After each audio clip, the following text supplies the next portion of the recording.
Bem-vindos à aula de Origem e Composição dos Resíduos Sólidos. Para a disciplina de Resíduos Sólidos, é a parte 3 das aulas 1 e 2. Essas notas de aula, elas objetivam um direcionamento dos estudos em sala de aula, mas não pretende substituir os livros sobre o tema. O aluno deve utilizar as fontes bibliográficas que estão no plano de ensino dessa disciplina, porque essas notas de aula foram elaboradas com base nos textos que estão referenciados ao final de cada capítulo, e não é um material original. Então, esse texto não deve ser citado em artigos, dissertações, teses ou monografias. As referências, sim, devem ser feitas aos textos originais utilizados para a elaboração dessas notas. Bom, podemos falar sobre um período de transição entre a norma ABNT-NBR 10.004 de 2004 e a de 2024, que nós estamos estudando ao longo dessas nossas aulas 1 e 2, né? Então, esse período de transição da norma NBR 10.004-1 é recomendado até 31/12 de 2026. Durante esse período, os conteúdos da ABNT-NBR 10.004 de 2004 e das normas correlatas ainda podem ser aplicadas. E por essa razão, nessa parte 3, nós vamos falar sobre a NBR 10.004 de 2004, por causa desse período de transição. Dessa forma, é possível que as partes interessadas se adequem aos requisitos da nova edição da norma, né? E os tópicos da norma que vão abordar esses aspectos incluem as diretrizes transitórias, que nós vamos mencionar nos próximos slides. Diretrizes transitórias, os aspectos. As inúmeras mudanças nos conceitos do processo de classificação de resíduos que resultaram na revisão da norma da 10.004/2004 para a 10.004 de 2024, 10.004-1, 10.004-2 de 2024, né? Então, é bem mais complexa a aplicação dessa revisão, conforme nós vimos na parte 2 dessa aula anterior, pelos setores públicos e privado e pelo terceiro setor. Então, há uma necessidade de capacitação de todo o corpo técnico, tanto dos setores públicos quanto privado e do terceiro setor, para permitir a correta aplicabilidade dessa série ABNT-NBR 10.004 de 2024. Também há uma necessidade de adequação dos sistemas informatizados dos órgãos públicos competentes, né, na matéria, em relação aos processos de licenciamento e gerenciamento dos resíduos. Há também a necessidade de revisão de procedimentos administrativos dentro dos órgãos públicos competentes. E, assim como a necessidade de revisão dos procedimentos em relação ao operacional dos geradores, dos operadores, dos destinadores, dos transportadores, dentre outros, dentro do gerenciamento, né, integrado, bem como o seu processo de treinamento. Considerando-se tudo que falamos nos slides anteriores, né, dessas necessidades, aí a justificativa, portanto, da necessidade de um prazo de adequação para a correta aplicação e atendimento desses requisitos múltiplos da norma que nós vimos na parte 2, sendo previsto que estes não sejam exigidos até 31/12 de 2026. Durante esse período, os conteúdos da ABNT-NBR 10.004/2004 e das normas correlatas são passíveis ainda de serem aplicados. Então, vamos nessa aula falar sobre a 10.004 de 2004, haja visto esse período de transição e as diretrizes transitórias. A classificação de acordo com a norma de resíduos sólidos, classificação de resíduos sólidos, NBR, norma brasileira registrada da Associação Brasileira de Normas Técnicas, ABNT 10.004 de 2004. A NBR 10.004 de 2004, ela classifica os resíduos de acordo com a periculosidade. De acordo, se ele tiver já uma dessas 5 características, conforme a gente já adiantou um pouquinho em slides anteriores: inflamabilidade, corrosividade, reatividade, toxicidade e patogenicidade, sendo que neste último, patogenicidade, excluídos os resíduos sólidos domiciliares e aqueles gerados em estação de tratamento de esgoto sanitário. Porque senão seria tudo perigoso. Porque no esgoto sanitário você tem algumas bactérias patogênicas, como Escherichia coli, né? No resíduo sólido domiciliar, por razão de fraldas, né? Existe também micro-organismos patogênicos, mas esses, quando bem gerenciados, não tem perigo quanto um resíduo proveniente de um hospital, né? E por isso, então, ele fala excluídos os resíduos domiciliares e os gerados em ETs. Então, e a norma NBR 10.004, ela também dá quais são os critérios para que possa dizer se possui a inflamabilidade, a corrosividade, a reatividade, a toxicidade e a patogenicidade. No caso de ser impossível o enquadramento já imediato, já se saber de início dos resíduos no mínimo de uns critérios, no mínimo um dos critérios supracitados, o que a NBR 10.004 nos diz que devemos fazer? Submeter amostras que vão ser retiradas de acordo com norma também, a ensaios tecnológicos, analisando se as concentrações em extratos líquidos, né? Então a gente vai tirar extratos líquidos, extrair extratos líquidos dessa amostra de resíduo para fazer ensaio nela, para ver os elementos que possam conferir periculosidade, de acordo com alguns anexos da NBR 10.004 de 2004. E aí nós temos que o resíduo classe 1 perigoso são aqueles que apresentam periculosidade, ou seja, devido às suas propriedades físico-químicas ou infecto-contagiosas, podem apresentar risco à saúde pública ou ao meio ambiente. Nesse sentido, a Associação Brasileira de Normas Técnicas elaborou e atrelou à NBR 10.004 essas 3 normas, a 10.005, 10.006 e 10.007. Muitas vezes a gente já chama todas as normas juntas, a 10.004, de série de normas 10.004, né? Porque uma precisa da outra para ser realizada. Por exemplo, a 10.004, para ter a classificação, eu preciso ter a amostragem. Mas como que eu vou fazer a amostragem dos resíduos sólidos? A norma brasileira registrada 10.007, ela vai falar sobre a amostragem de resíduos sólidos e vai estabelecer os critérios de coleta e seleção de uma amostra para que a mesma seja considerada representativa de um todo. A NBR 10.005, ela vai falar sobre a lixiviação de resíduos, um procedimento para obtenção do extrato lixiviado. Então, como que eu vou fazer esse ensaio de lixiviação? Por exemplo, eu vou conseguir segregar algumas substâncias contidas nos resíduos sólidos industriais, através dessa lixiviação, que é a lavagem ou percolação. E aí, esse extrato lixiviado, eu vou analisar, confrontar o resultado desse extrato lixiviado, das concentrações de alguns elementos, com um anexo da norma. E aí, eu vou ver se ele é classe 1 ou não. No caso de não ser classe 1, ser classe 2 não perigoso, existe uma subclassificação.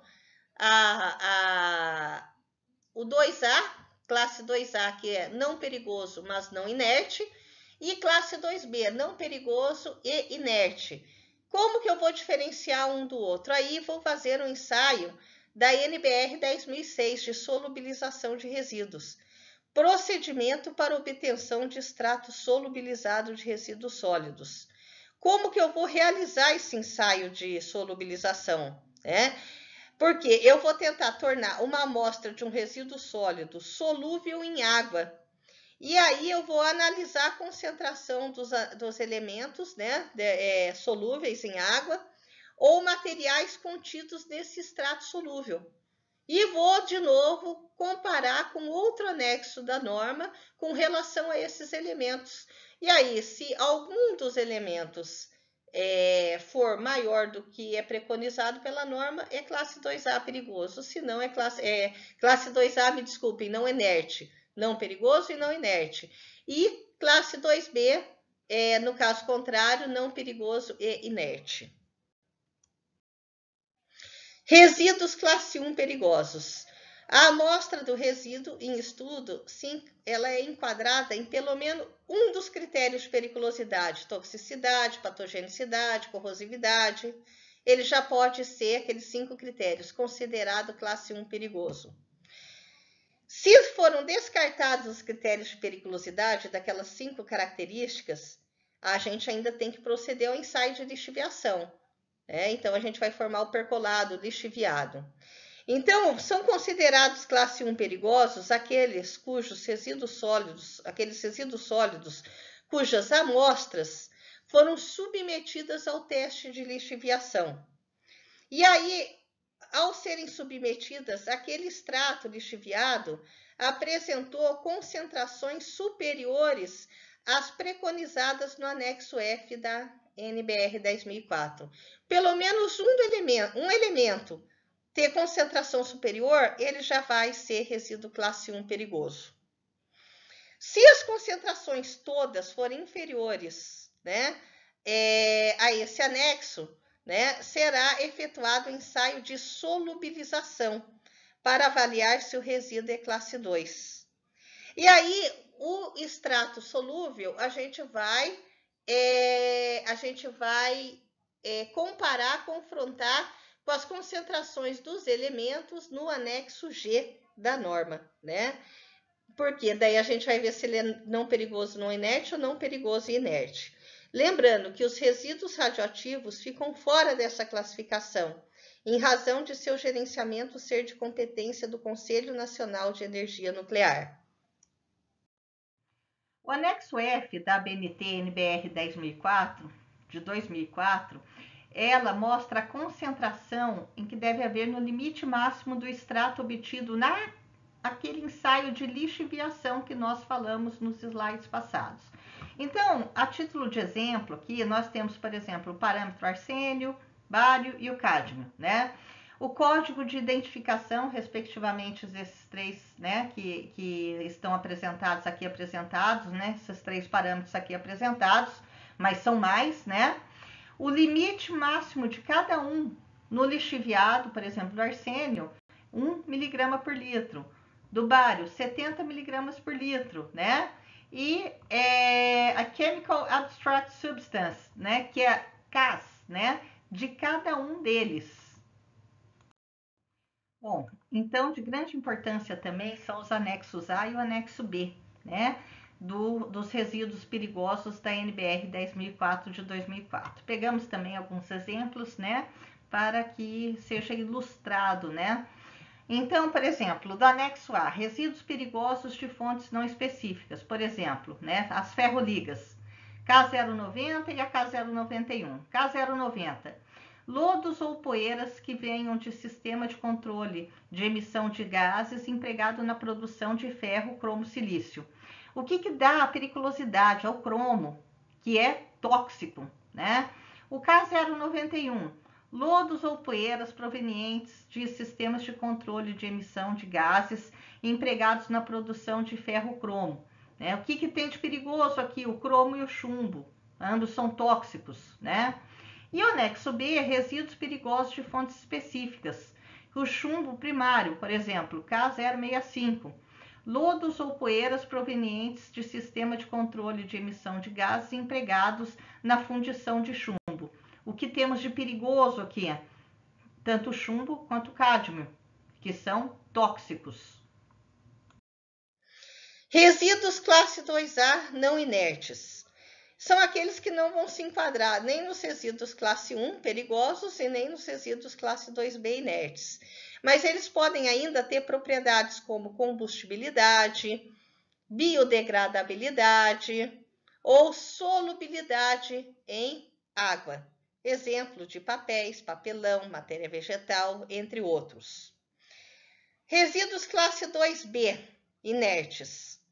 quaisquer resíduos amostrados de uma forma representativa, segundo a BNT-NBR 10.007, submetidos a um contato dinâmico e estático com água destilada ou deionizada, à temperatura ambiente, conforme a NBR 10.006 da BNT, e submetidos ao teste de solubilização. Se nesse extrato solúvel nenhum dos componentes solubilizados ficou em concentração maior ao padrão de potabilidade da água, que está relacionado no anexo da norma NBR 10.004, e aí ele é considerado um classe 2B inerte. A exemplo de rochas, tijolos, vidros e alguns plásticos e borrachas que não são decompostos com facilidade. Se as concentrações forem maiores a do anexo referente à solubilidade, os resíduos são classificados como classe 2A, não perigoso e não inerte. O anexo G da BNT-NBR 10.004 de 2004 vai nos mostrar os padrões para o ensaio de solubilização.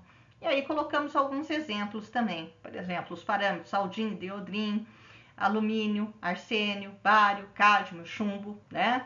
Por exemplo, para o bário, o limite máximo no extrato do ensaio de solubilização, 0,7 mg por litro. Mas são mais parâmetros que nós temos aqui, né? Que são apresentados no anexo G. Resíduos sólidos perigosos para fins energéticos, um fluxograma de acordo com a BNT NBR 17.028 de 2022. Bom, os resíduos perigosos, né, resíduos sólidos perigosos e outros, né, eles vão passar por um crivo dos requisitos, né, de aceitação, né, acordados com a unidade de processamento, né? Então vai haver a aplicação dos critérios de elegibilidade, se ele pode ir para essa unidade de processamento que vai fazer o aproveitamento energético, né? Então aqui é um ponto, até aqui nesta linha, é um ponto de recepção do resíduo, né? Onde começa o escopo da BNT-NBR 17.028, né? E aí, se ele passou por esses critérios de elegibilidade, vai haver a preparação do resíduo sólido, né? Com esse potencial energético, né? Então, ele vai passar pelo crivo dos requisitos, né? Do resíduo, né? Do resíduo sólido com potencial energético e outros entre a unidade de processamento, né, e a nossa unidade aqui de recuperação energética, né? Então temos aqui os requisitos, né, que são aplicados na unidade de recuperação energética a partir do resíduo sólido com potencial energético, né? O resíduo sólido perigoso com potencial energético. Para passar deste ponto para cá, há uma aplicação dos critérios, né, que está dentro do escopo da NBR 17028, dos critérios para o resíduo sólido com potencial energético, os requisitos do processo entre uma fase e outra aqui, né? Bom, então temos aqui, ela não se aplica aos resíduos sólidos urbanos para fins energéticos, porque nós teremos uma outra norma só para isso, né? O RSUE, né? A unidade de preparo é a UP, né? A unidade de processamento aqui é a unidade de preparo, né? CDF, que é a emissão final, aqui onde termina o escopo da 17028, é o certificado de destinação final desse resíduo, depois do aproveitamento energético. E o RE, aqui, a nossa unidade de recuperação energética. Bom, os resíduos sólidos perigosos para fins energéticos, de acordo com a BNT 17.028 de 2022, ela não se aplica a resíduos destinados sem nenhum tipo de preparo e sem formação de lotes, com uma especificação mínima de caracterização, nem a resíduos destinados para destruição térmica sem aproveitamento energético, tampouco a resíduos que não possuem potencial de aproveitamento energético, Também não se aplica a resíduos de serviços de saúde classificados como infectante ou com risco biológico, de acordo com a BNT-NBR 12.807. Porém, os resíduos de serviços de saúde que, após o tratamento, não apresentarem potencial infectantes podem ser compreendidos por essa norma. Mas não se aplica aos resíduos inelegíveis por apresentarem patogenicidade ou reatividade, de acordo com a BNT-NBR 10.004, e também não se aplica a rejeitos radioativos. A norma ainda menciona, a 17.028, que não se aplica também a processos e tecnologias de destinação final ambientalmente adequados de resíduos perigosos que não possuam potencial de aproveitamento energético. Responsabilidades dos geradores de resíduos sólidos e do poder público, de acordo com o decreto que regulamentou a Lei da Política Nacional de Resíduos Sólidos, o Decreto 10.936 de 2022.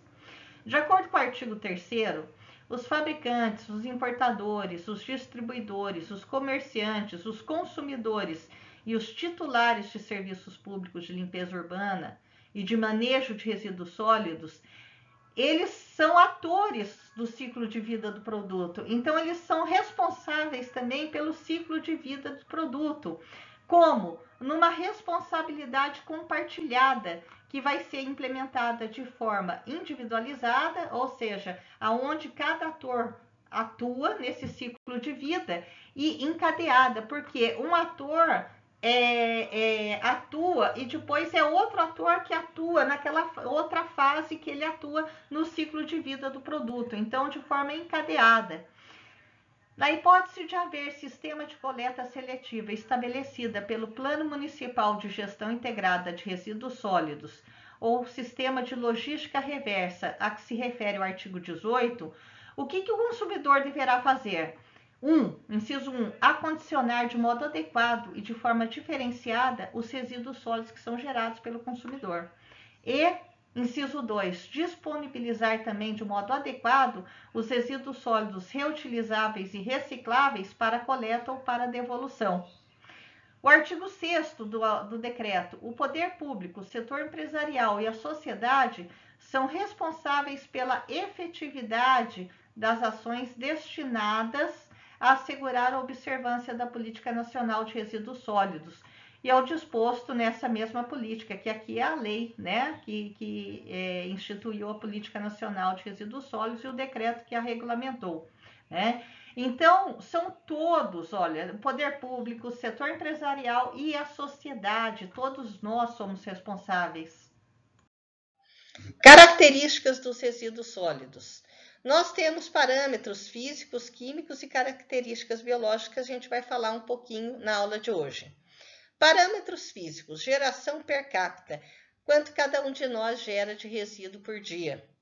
Composição gravimétrica, né? Qual é a composição em massa de dados materiais, como plástico, papel, plástico mole, plástico duro, borracha, diversas categorias, né, de resíduos, e isso é dado em porcentagem. Peso específico aparente, então a gente vai ver uma relação entre a massa e o volume daquele resíduo sólido. Teor de umidade, quanto de umidade a gente tem desse resíduo sólido. A compressividade, a característica que ele tem de ser compressível, ou seja, submetido a uma certa pressão, quanto que reduz o seu volume.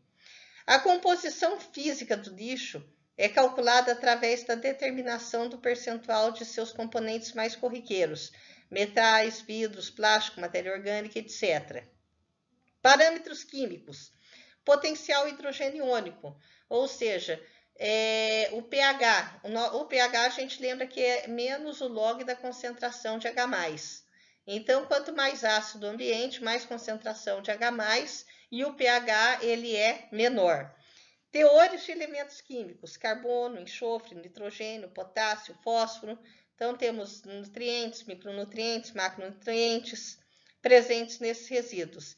E as características biológicas são os micro-organismos que estão presentes nos resíduos, inclusive aeróbios, anaeróbios, né? A gente vai falar um pouquinho sobre isso também nos slides posteriores. Então, sobre as características físicas, geração per capita relaciona a quantidade diária de resíduo sólido urbano gerada e o número de habitantes de uma dada região. É muito importante para o planejamento de todo o sistema de gerenciamento de resíduos sólidos, para dimensionamento de instalações, como, por exemplo, um aterro sanitário, equipamentos, né, de coleta, por exemplo. Por quê? Você tendo, por exemplo, que é 1 quilo por habitante por dia, vamos pegar um número fácil, e você tem 300 mil habitantes numa cidade, você multiplicando 1 quilo por habitante por dia, vezes 300 mil habitantes, você vai ter 300 mil quilos por dia. Então, você já é capaz de gerenciar de forma adequada aquela localidade, qual vai ser as dimensões do aterro sanitário, né? E diversas instalações e equipamentos também relacionadas ao gerenciamento daquele resíduo. Composição gravimétrica expressa o percentual de cada componente com relação ao peso total da amostra de resíduos sólidos avaliada. E ela é com relação aos componentes mais corriqueiros, mais comuns no lixo, por exemplo, matéria orgânica. Por isso que a gente fala, o lixo, os resíduos sólidos urbanos no Brasil apresenta mais de 50% de sua composição de matéria orgânica. Porque foi feita a amostragem, né, dos resíduos sólidos urbanos no processo de quarteamento, e depois dessa amostragem foram feitos alguns ensaios, né, e para isso fez a relação em massa de um determinado material, por exemplo, a matéria orgânica, com relação à massa, o peso da amostra total, e viu que mais da metade daquele peso era de matéria orgânica. Então, a gente tem, por exemplo, esse exemplo de matéria orgânica, mas tem plástico, papel, metal, né? Peso específico aparente expressa a quantidade de água presente nos resíduos sólidos, que vai ser mensurada em percentual do peso. Então, por isso que, às vezes, no peso específico aparente, a gente não vai... pode ou não considerar a chuva. Por quê? A chuva vem a água incorporada ali no meio. Ele vai se modificar em função das estações do ano. Por quê? Com a incidência de chuva, a gente pode imaginar um teor de umidade variando entre 40% a 60%. Então, com certeza, aqueles caminhões que faziam 3 viagens, por exemplo, e podiam ir para um aterro sanitário, em 2 eles já vão estar cheios. Por quê? Porque a água vem com aquela massa, contribuindo com a massa dela também. E essa umidade vai ter influência muito grande sobre a densidade, porque vem a massa da água, e também a velocidade de decomposição biológica da massa de resíduos sólidos urbanos, assim como do poder calorífico. Porque o poder calorífico é a mistura do poder calorífico de diversos materiais. Quanto mais úmido, né, mais a gente tem o poder calorífico aí prejudicado, né, em razão dessa umidade que tem que ser eliminada antes do aproveitamento do poder calorífico dessa massa de lixo, que é a mistura de vários materiais com poder caloríficos diferentes. Então, os resíduos sólidos domiciliares, a densidade aparente, mais ou menos em 200 kg para cada metro cúbico. Quando ele já está compactado, isso daí aumenta para mais ou menos 450 kg por metro cúbico. Compressividade. Ele vai expressar a redução do volume que uma massa de resíduo sólido pode suportar quando ela é compactada. Ou seja, é o grau de compactação. Então, de Almeida e Vilhena, eles dão um exemplo aqui. Submetido a uma pressão de 4 kg por centímetro quadrado, o volume dos resíduos sólidos urbanos pode ser reduzido de 1/3 a 1/4 do seu volume original. Aí, a gente não pode esquecer, quando vai fazer o cálculo de aterro, né, dos equipamentos de coleta de resíduo sólido urbano, é a tendência de se expandir depois que acaba aquela pressão, né? Quando a pressão que compacta a massa de resíduo sólido urbano, ela é retirada, então ela tem a tendência a se expandir novamente. Então, de modo similar à compressão, mas não chega a retornar ao volume anterior. Esse fenômeno é chamado de impolação e deve ser respeitado nas operações de aterro com resíduo sólido. Teor de materiais combustíveis e incombustíveis. De acordo com de Almeida e Vilhena, a quantidade de materiais que se prestam à incineração de materiais inertes. Juntamente com a umidade, né, ela vai também, de modo aproximado, nos dar informações acerca das propriedades de combustibilidade desses resíduos. Características químicas, poder calorífico. Poder calorífico, característica química que representa a capacidade potencial de um material desprender determinada quantidade de calor quando é submetido à queima. O poder calorífico médio do resíduo sólido domiciliar se situa na faixa de 5.000 quilocalorias para cada quilograma. De Almeida e Vilhena, eles definem como a quantidade de calor gerada pela combustão de 1 quilo de resíduo sólido urbano, misto, né? E não somente dos materiais facilmente combustíveis. É muito importante essa variável, esse parâmetro, quando nós estamos dimensionando, considerando instalações de incineração. pH é o potencial hidrogeniônico. Indica o teor de acidez ou alcalinidade dos resíduos sólidos. Né? Acidez quando eu tenho bastante concentração de H+, né? E essa concentração de H+, lembrando que o pH é menos o log da concentração de H+, diminui o valor do pH. Então, valores baixos de pH são ambientes mais ácidos e valores maiores mais alcalinos. Normalmente, situa-se na faixa entre pH entre 5 a 7. Características químicas. Composição química. Teores de matéria orgânica, carbono, nitrogênio, potássio, cálcio, fósforo, magnésio, ferro, zinco, cobre, manganês, sódio e enxofre. São macro e micronutrientes, assim como nós precisamos, né, dos macro e micronutrientes. A biota que está dos resíduos sólidos, e no caso da gente está falando de tratamento até aeróbio, tratamento anaeróbio, né? Essa biota e as necessidades nutricionais de micro e macronutrientes acaba sendo bem importante para a gente fazer esse controle operacional, por exemplo, de uma compostagem, que é aeróbia. Ou de uma biodigestão da fração orgânica de resíduos sólidos urbanos, que é anaeróbio. Também temos resíduo mineral total, resíduo mineral solúvel e gorduras e teor de cinzas. Quando eu avalio em conjunto com os parâmetros, relação carbono-nitrogênio, que é o próximo parâmetro que a gente vai explicar, e o pH, ele é significativo para a escolha da forma mais apropriada de tratamento, principalmente a compostagem, e também forma de disposição final. Relação carbono-nitrogênio, relação CN. Ele vai nos dar informações sobre o grau de decomposição da matéria orgânica dos resíduos sólidos em processos de tratamento e disposição final, como, por exemplo, a compostagem. A gente vai vendo essa relação carbono-nitrogênio.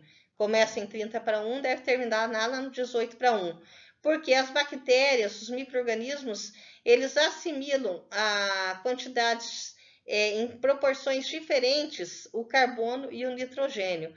E isso daí vai dando uma relação diferente de acordo com o que vai sendo desenvolvido a decomposição, nos dá informações acerca do grau de decomposição. Em geral, situa-se entre 35:1 a 20:1.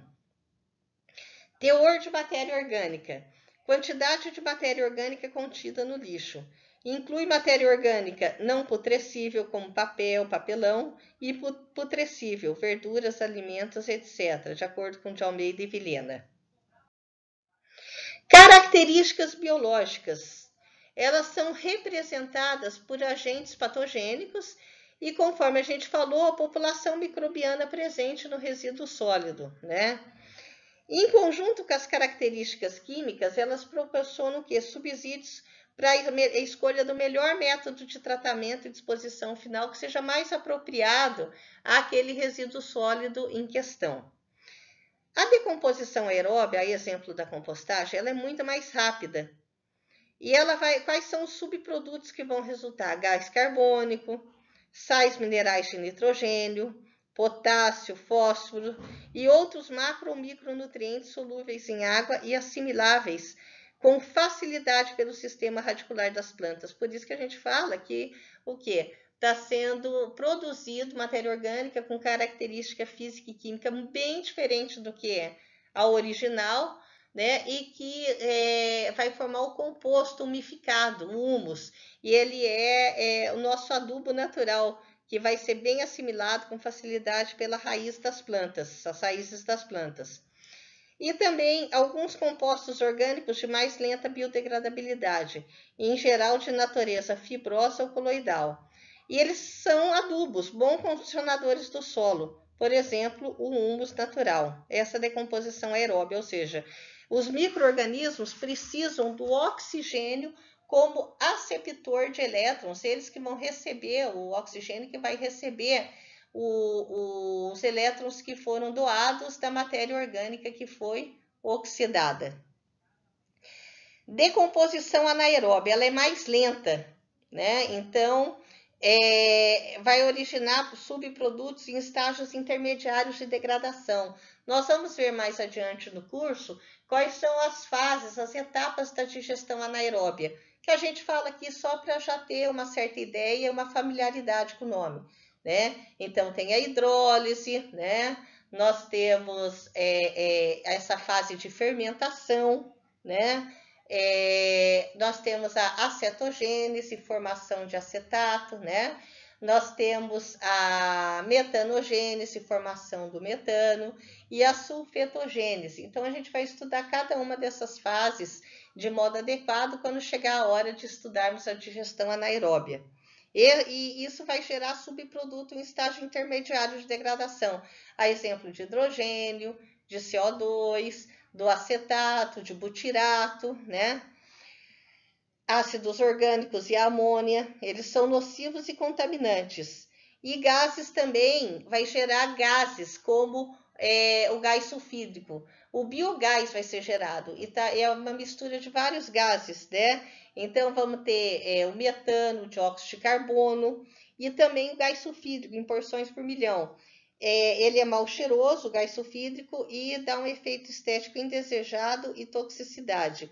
Um exemplo de decomposição anaeróbia é o que ocorre predominantemente no ambiente de aterro sanitário. Por isso que a gente tem o biogás, como ele tem metano, acaba sendo aproveitado quando dá viabilidade econômica, né? Aproveitado para uso energético. E também a biodigestão da fração orgânica de resíduos sólidos urbanos, quando a gente consegue fazer a prévia separação deles. Também gera o biogás como subproduto. E o chorume, né? Tanto que a gente fala bastante do chorume aí nos aterros. Bom, conforme a gente já falou um pouquinho nas aulas anteriores e foi falando sobre preceitos da economia circular, né? O que acontece? A gente vai priorizar a utilização de energia renovável, né? E lembrar que os materiais são finitos, né? Então, a gente vai tentar substituir os materiais, regenerar, restaurar esses materiais, né? Então, o que a gente tem? A gente tem ciclos técnicos, né? Então, a gente vai tentar reciclar, remanufaturar, reusar e distribuir, ou fazer a manutenção, prolongar a vida útil de dado material. Isso no usuário daquele material. Então, nessa ordem, primeiro tentar fazer manutenção e não jogar fora, não ser descartável as coisas. Com isso, a gente vai tentar fazer a manutenção e prolongar a vida desse resíduo, né? Quando a gente faz a manutenção, a gente preserva a vida útil para nós mesmos. Quando faz a manutenção e prolongação e prolongamento da vida útil, né, desse resíduo, a gente vai o quê? Um provedor desse serviço, né? Quando você faz o reuso e a redistribuição, você vai para quem faz a manufatura daquele produto, quem fabrica aquele produto. Quando você tenta reciclar, você vai para partes daquele fabricante. Por quê? Porque ele pode talvez fazer o quê? Fazer numa nova peça com peças que seriam em outros tempos, aí antes da economia circular, seriam descartadas, mas ainda com um potencial de utilização. Exemplo disso é a montagem de computadores com peças de diferentes computadores, né? E aí, com isso, a gente vai tentar minimizar o descarte sistemático e as externalidades negativas, né? Bom, com relação à coleta, né? O consumidor, né? A gente vai tentar o quê? Fazer a extração, né, dos bioquímicos, a digestão anaeróbia, que nem a gente falou, e isso gera o biogás, né? Isso vai gerar o biogás pode gerar energia renovável, quer seja energia térmica ou energia elétrica, vai depender muito da viabilidade econômica do empreendimento. E com isso, eu vou tentar, na biosfera, fazer a regeneração, né? Vou tentar fomentar os ciclos biológicos, né? E com isso, a gente vai também para as partes, né, do fabricante. E o princípio é tentar otimizar o rendimento desse recurso por meio do quê? Da circulação de produtos, componentes e materiais. E a gente vai tentar usar na maior utilidade, na mais alta utilidade desse produto, otimizar mesmo, né? Em todas as vezes e nos ciclos, em todos os ciclos, técnico e biológico, né? Então, esse é o princípio 2. O princípio 1 é o quê? Preservar e aprimorar o capital natural pelo controle, porque a gente sabe que a gente tem disponibilidade finita dos materiais, né? E tentar balancear os fluxos de recursos renováveis. E o princípio 3, né? Vamos tentar melhorar a efetividade desse sistema, para tentar projetar, né, tirar, minimizar, acabar com essas externalidades negativas, né? Então, esses são os princípios da economia circular. Falando mais um pouquinho sobre esses princípios, preservar e melhorar o capital natural, controlando os estoques finitos e equilibrar os fluxos de recursos renováveis. O princípio 2, otimizar o rendimento de recursos, circulando produtos, componentes e materiais, na mais alta utilidade em todos os momentos, todas as vezes, tanto nos ciclos técnicos quanto nos ciclos biológicos. E o princípio 3, promover a eficácia do sistema, revelando e projetando aquelas externalidades. Os resíduos eles vão ser projetados, ou seja, quando já da construção, da concepção do projeto de dado produto, que vai ser colocado no mercado, já vai ser projetada a quantidade de resíduo e como ele pode ser reaproveitado, reutilizado dentro dos princípios da economia circular. Então, a diversidade vai construir a força desse princípio. As fontes de energia renováveis vão impulsionar a economia. A gente vai pensar mais, né, nos sistemas. Os preços ou outros mecanismos de feedback devem refletir os custos reais para que essa economia circular possa ocorrer. Porque se a gente não pensa nos custos reais, ela acaba morrendo logo no começo, pela inexequibilidade. Então, a gente tem que pensar nos custos reais disso. A economia circular.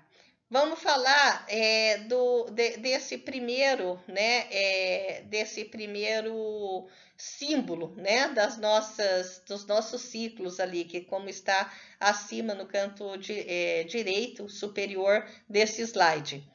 Esse símbolo significa o poder de circular por mais tempo, né, que vai se referir à maximização do número de ciclos ou o tempo de cada ciclo de produto.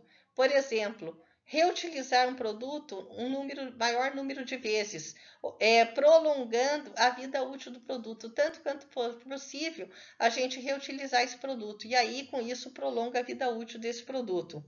Cada ciclo prolongado vai evitar material, né, matéria-prima, energia e trabalho de criar um novo produto ou componente. Para produtos que requerem energia, a vida útil ótima deve levar em conta a melhoria do desempenho energético ao longo do tempo, ou seja, a gente também tem a energia gasta para, por exemplo, reciclagem, né? E essa energia gasta ela deve ser otimizada ao longo do tempo para que o processo de reciclagem seja fomentado cada vez mais para esse tipo de produto e todos os produtos que a gente deseja fazer economia circular. O poder do círculo interno refere-se, né, então que está até em azul mais escuro, à ideia de quanto mais apertado o círculo, mais valiosa a estratégia, quanto mais interior aquele círculo. Reparando e mantendo um produto, por exemplo, um carro, vai preservar a maior parte do seu valor. Quer dizer, se deixar, né, o carro sem manutenção, essas coisas, logo ele vira um carro sem utilidade e perde o valor. E acaba tendo que a necessidade de aquisição de um novo produto. Se isso não for mais possível, componentes individuais podem ser reutilizados ou remanufaturados. Ele vai preservar mais valor do que apenas reciclar os materiais. Os círculos internos preservam mais de um produto. Então, a gente vai ter, o que vai ter incorporado nessa preservação?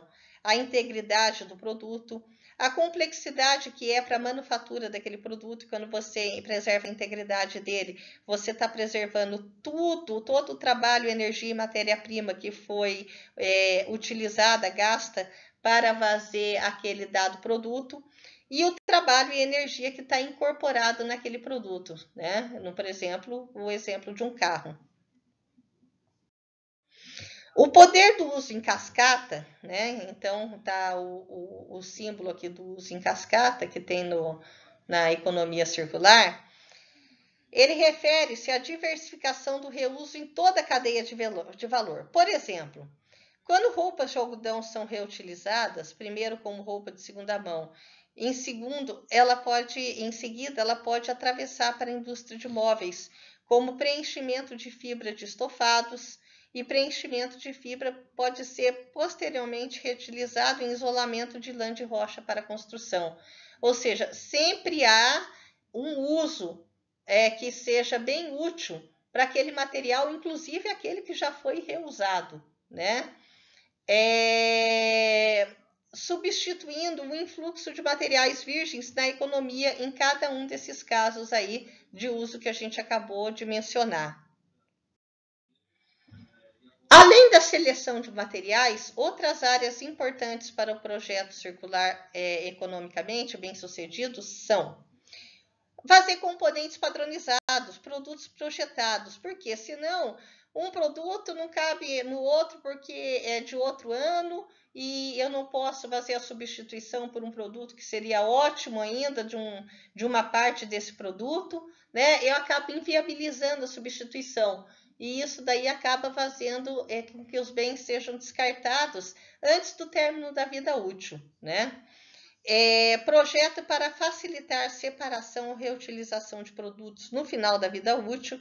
Então, o fabricante já pensar em como que vai ser descartado aquele bem ou material ao final, quando se findar a vida útil desse produto ou material. E critérios de projeto para fabricação que levem em conta possíveis aplicações úteis de subprodutos e resíduos. Então, isso daí é muito interessante, sobretudo quando a gente fala até em banco de resíduos, né? Mas também podemos falar em resíduos pós-consumo. E isso deve estar, inclusive, embasado em modelos de negócios de economia circular que também devem ser levados em conta na hora de projetar os produtos. Finalmente, mecanismos de feedback devem ser desenvolvidos entre os projetos e as atividades de fim de uso. O resíduo ele vai ser projetado. O resíduo na economia circular ele não existe, ele é projetado, ele já é pensado desde o projeto, do início da concepção daquele bem ou serviço ou material. Materiais biológicos não são tóxicos e podem ser facilmente retornados ao solo por compostagem ou digestão anaeróbia. Então, na hora que a gente fala do ciclo biológico, é isso que a gente pensa.